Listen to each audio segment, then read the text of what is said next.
I feel like most of us are looking at this year going, where on earth did it go?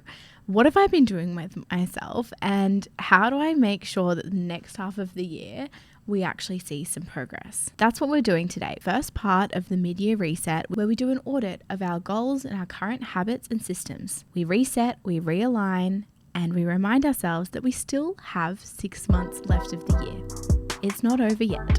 If you set a movement goal in January, you wanted to work out a certain amount of times a week, and you started January off like so hard, you went really all out, intense workouts, strict meal plans, but now it's July and you can't actually remember when that all dropped off, but you realize you have not moved your body in a good few months. Feeling very frustrated, your clothes don't fit you, all that effort that you went into planning, meal planning your workouts, actually going to the workouts in January, February, maybe March, you feel like it was a waste of time. Maybe you really wanted to start a business this year. Now you're second guessing your decision and wondering if that's really something you're supposed to be doing. Maybe you promised yourself that you were going to save 15K by the end of the year, but now 6 months have passed and your expenses are piling up.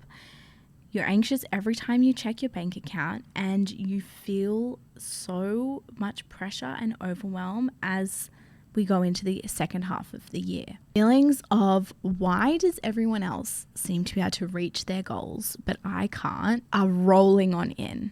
You're scrolling through social media, you're looking at LinkedIn, you're seeing your friends hit these big milestones, but meanwhile your progress feels super stagnant. You start to resent other people's success. Maybe you feel a little bit embarrassed about where you are financially. You told yourself you were going to get serious about your wealth building this year. The more stressed you feel about it, the more you impulse buy, and the harder it seems to be to stick to it. You are in any of these positions. If you feel like this about any of your goals, there's a number of reasons why you might be feeling like this, and I can guarantee there is not a single reason on this list that we're about to go through today that involves you not being good enough, that involves you not being worthy, that involves you not being capable. Those are not the reasons why you feel like this. So here's what we're not going to do. We're not going to avoid looking at our progress. We're not going to avoid checking our bank account. We're not going to bury our head in the sand.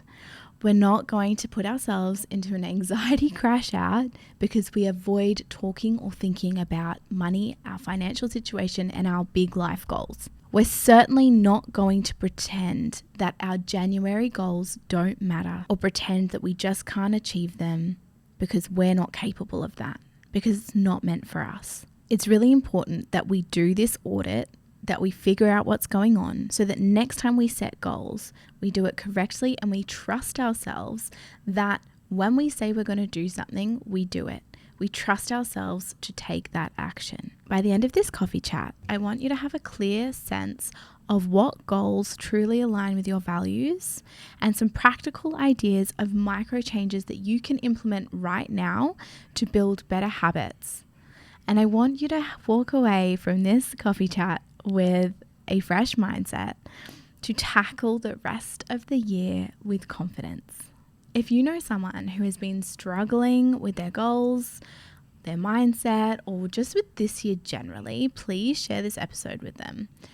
Or if someone has shared this episode with you, it's because they can see the value in what you're about to hear. They know that this is going to be the catalyst that sparks your year into the year it was supposed to be, because you've still got 6 months left. It's not over yet. Hey, it's Magella. I am so excited that you have decided to join me for coffee today, that you have put on coffee money and said, yes, let us, two best friends, having a little chat over coffee, getting their shit together, getting their life together. And today we are cold plunging and then getting into a cozy little sauna, and then cold plunging, and then getting into a cozy little sauna. We're doing some hot and cold therapy, if you will, and I'm gonna hold your hand.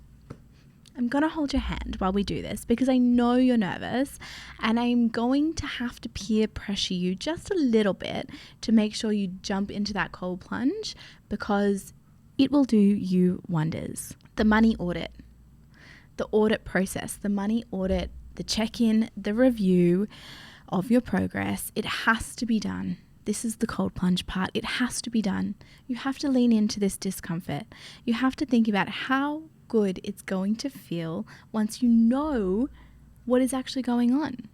Once you can understand your habits, understand yourself, understand your values. You're going to get that post-plunge high, and then you're going to get all cozy and go into the sauna and set up your systems and habits for the next half of the year. And it's going to feel so good. So today is one of those coffee dates where we skip past all of the small talk. We're such good friends.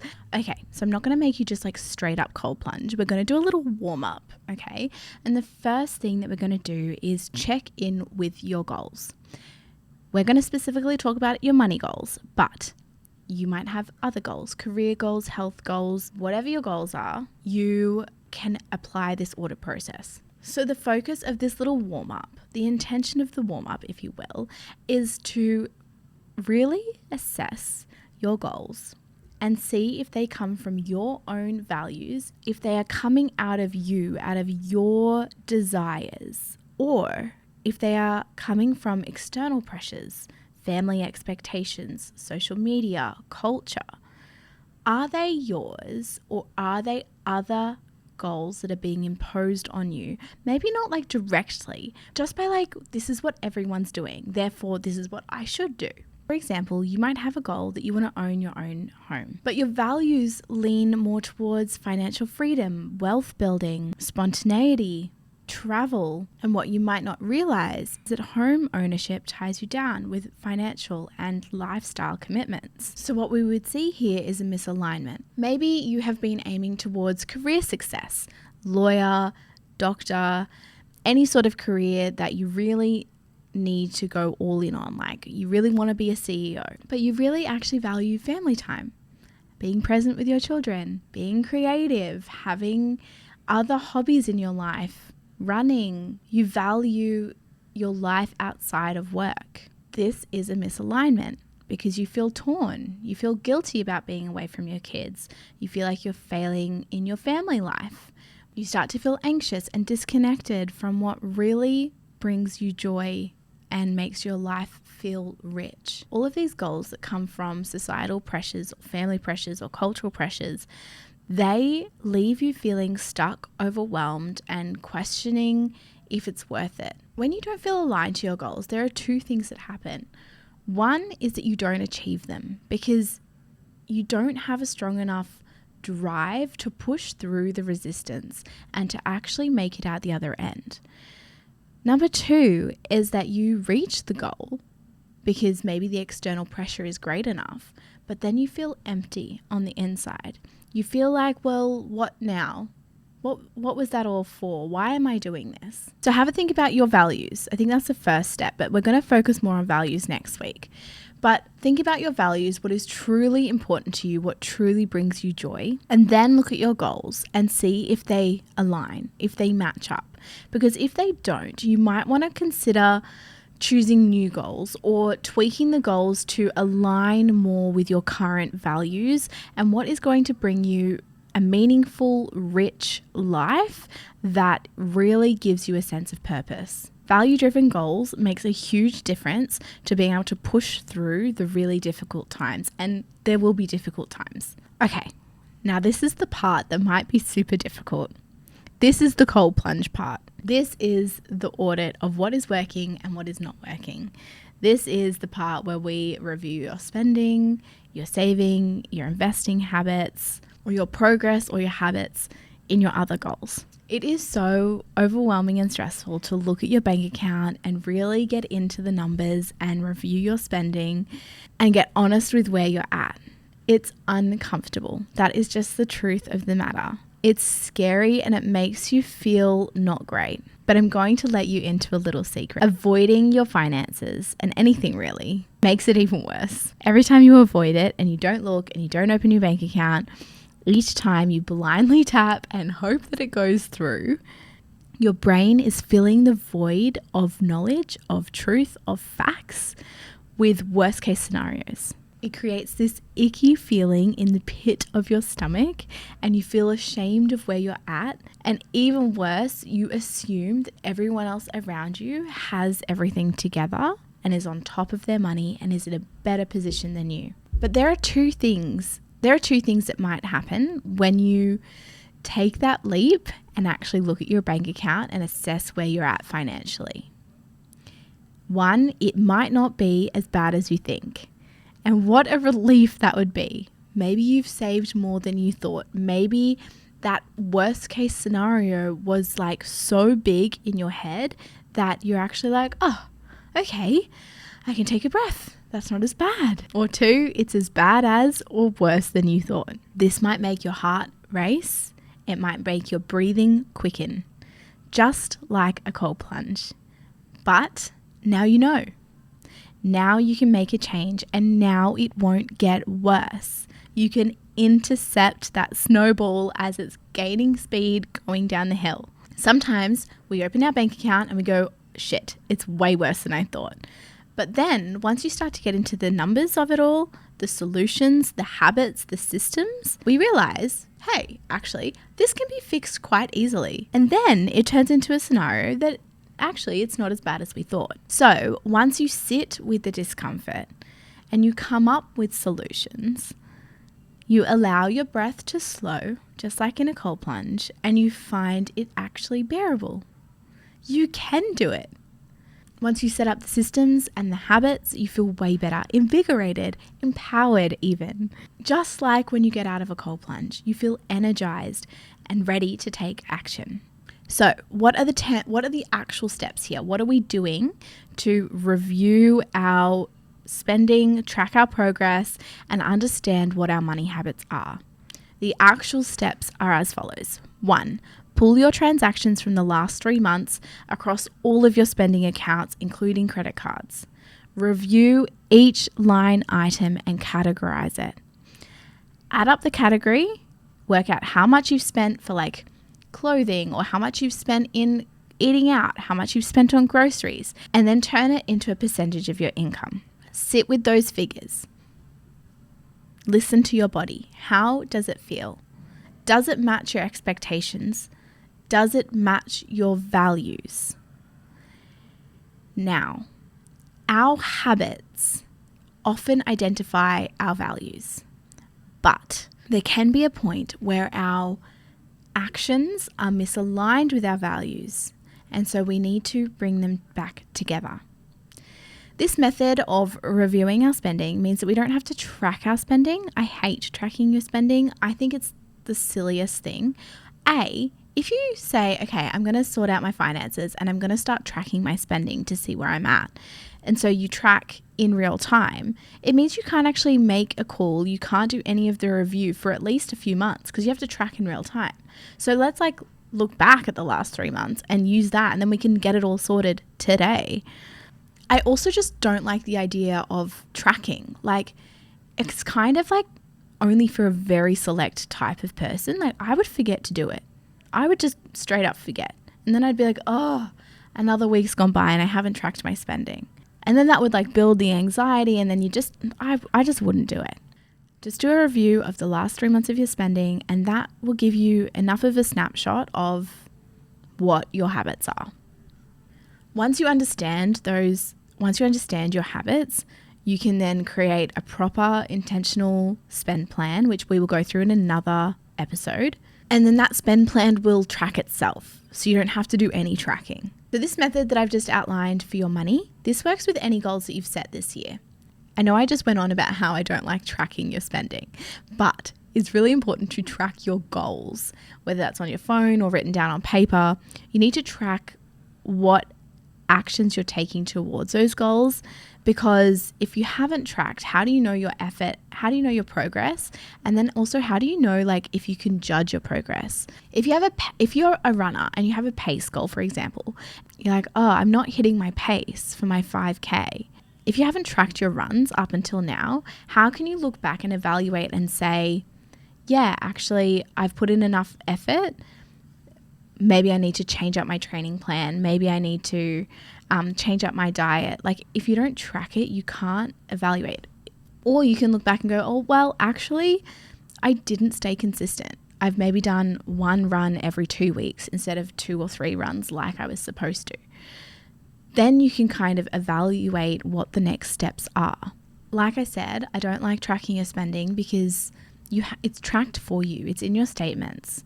They don't lie. You don't need to worry about tracking it. But with other goals, tracking gives you the facts so that you can see what's going on. So if you haven't tracked your goals from January, then start now. Start tracking it now. Back to reviewing your spending. What I want you to do is to think about this as if you're reviewing someone else's spending, not your own. Remove yourself from it. This is really important because most of us, majority of us, will look at that spending and have immense guilt, and we will internalize it and internalize shame. This exercise is not about scolding yourself. It's not about telling yourself you're bad with money. What are you doing? It's not about that. It's about understanding yourself. It's about understanding your habits, your values, and getting an understanding of how to move forward. Once you know your progress, then we can align it with your goals and values. Doesn't match, or do we need to change it up a little? Do we need to make some tweaks, or do we need to do a full overhaul? You might end up pleasantly surprised that you've come further than you thought. Maybe you've been plodding along consistently, adding to your savings, and you didn't realize how much had accumulated. In that case, make sure you take some serious time to celebrate. And when you're celebrating, make sure you think about the small, consistent actions that you took that led you to this point. Congratulate yourself. Take yourself out for coffee or a little treat or a wine. Something that is like a special little reward, because your brain needs to get that positive feedback from you so that you can continue to be consistent and continue moving forward. Okay, so the review of your spending, the review of your progress so far is now leading on to a review of our systems and our habits. If you're misaligned, your habits will feel icky, or like they're bad habits. For example, you have a gym membership that you habitually pay for.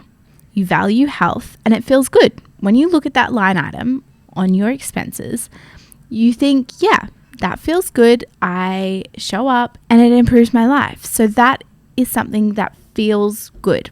I'm happy to purchase that service from the gym every week. But maybe you're in a phase of life where you actually really value family time, or your career building right now really hard. And so all of your time is going to that. You don't get to go to the gym anywhere near as much as you'd like, if at all. And now when you look at it written down as an expense that you're continually habitually paying for, you cringe.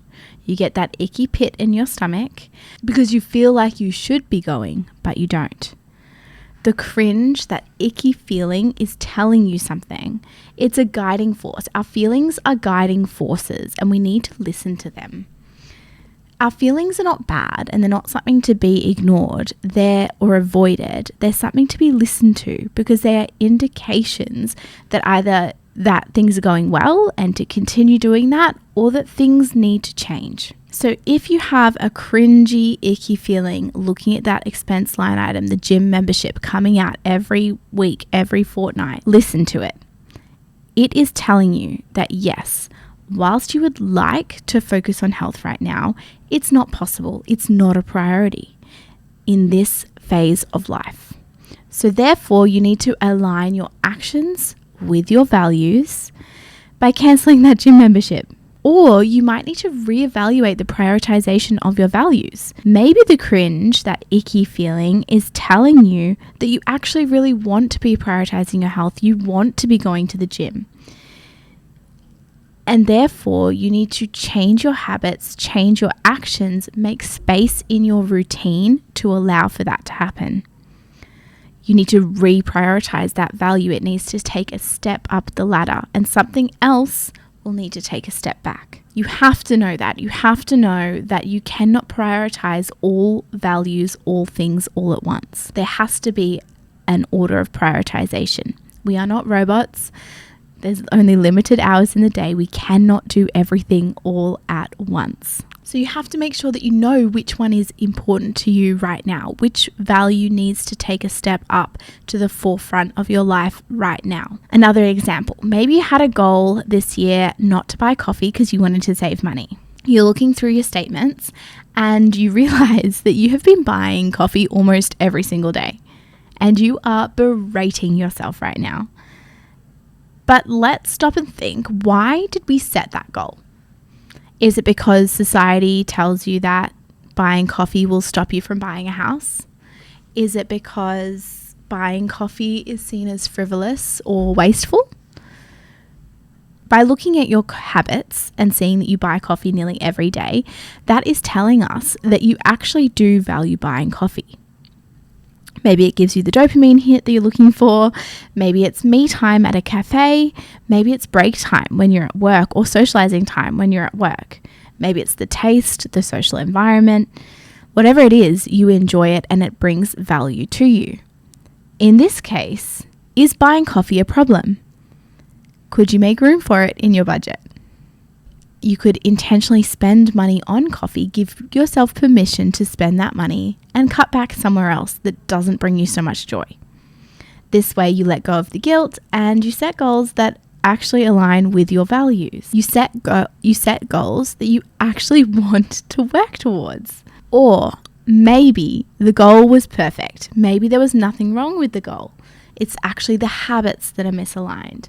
Maybe you set that goal because coffee doesn't serve you. You don't mind having coffee at home. You are happy to have coffee at home. You'd much rather spend your money on something else. So then what is happening? Why are you buying coffee? Is it an entrenched habit? Is it something you do without thinking? And in that case, do you need to switch up your routine? When your work colleagues say, hey, do you want to go get a coffee? Say, do you want to just go and get a walk? Let's grab a tea from the kitchen and go for a walk. Or is it that you didn't stick to your goal like once or twice and now you've just thrown in the towel and thought, fuck it. Those feelings of guilt and shame came in and you doubled down. You decide, instead of buying coffee 3 times a week, you started buying it every day. You're literally rebelling against yourself and doubling down on the habit that you're trying to break. This is a natural thing to do when you haven't got the systems and habits and the right mindset in place. I know because I do this a lot. So this is leading us towards the mindset work. Mindset is really big in managing money because your money is so tightly linked to your emotions and to your psychology, so much more so than figures, than moving figures around a calculator or on a spreadsheet. It's so much more about the person, the mindset, the psychology, the emotions. Okay, we've done the hard work. The cold plunge is over. You have reviewed your spending. You've reviewed your goal progress, and you have been really, really real with yourself about what your habits are telling you. Is it that you don't care about that goal, or is it that you haven't got the right systems in place to allow you to move towards the goal? Do you need to change the goal to align with your values, or do you need to change your actions to align with your values? Now we're going to get a little bit cozier. We're going to go into the sauna and we're going to let ourselves melt into this next phase of the hot and cold therapy session. This bit is a little bit easier. It's a little bit cozier compared to the audit, but it can still get uncomfortable, just like a sauna. So in this part, we're going to be reflecting on our fears, beliefs, and mindsets and emotional patterns around money. While you're going through this activity, I want you to really start to notice what feelings and thoughts and stories are coming up for you when you see that particular expense when you see that particular line item in your expenses. What thoughts are coming up? Is it, I'm so bad at this. Oh, I'm so bad with money. I'll never be able to save enough. Money is so stressful. Or are you kind of in this like more victim mindset of like, there is no way I'll ever get ahead. Rich people are greedy. We're just stuck as the poor. And I don't deserve to feel financial success. It's these sorts of stories that will encourage you to avoid and ignore your finances. So it's important to check in with them and recognize that you're thinking it and be like, oh, I'm having that thought that I'm not good with money. Just label it. I'm having that thought that I am bad at money. And then see how that feels with you. As you identify the thought and label it and let it move through you, you'll find that it doesn't like hold so much weight anymore. Another thing that you can do is really question the truthfulness of the statement, or the truthfulness or the helpfulness of the statement. So if you're finding yourself be like, I'm so bad at this, I'm so bad at money, have a think and be like, am I actually bad at money? Is that true? Or is it that my systems and habits aren't perfect yet? Have I just made mistakes like anyone else if they had this same system? Is it that I haven't figured out the best way to manage it just yet? When you have those negative feelings, try and like understand where they're coming from. Is it that you really don't deserve financial freedom and success and wealth? Or is it that you don't feel worthy because of some other deep-rooted belief that you have? What kind of feelings come up for you when you're thinking about money? Is it fear, shame, anxiety, excitement?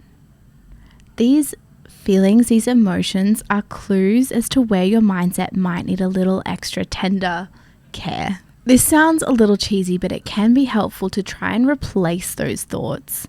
Like, it's okay to make mistakes. It's okay to set a system and then find that it doesn't work and have to make tweaks to that system. Thinking things like, I deserve this.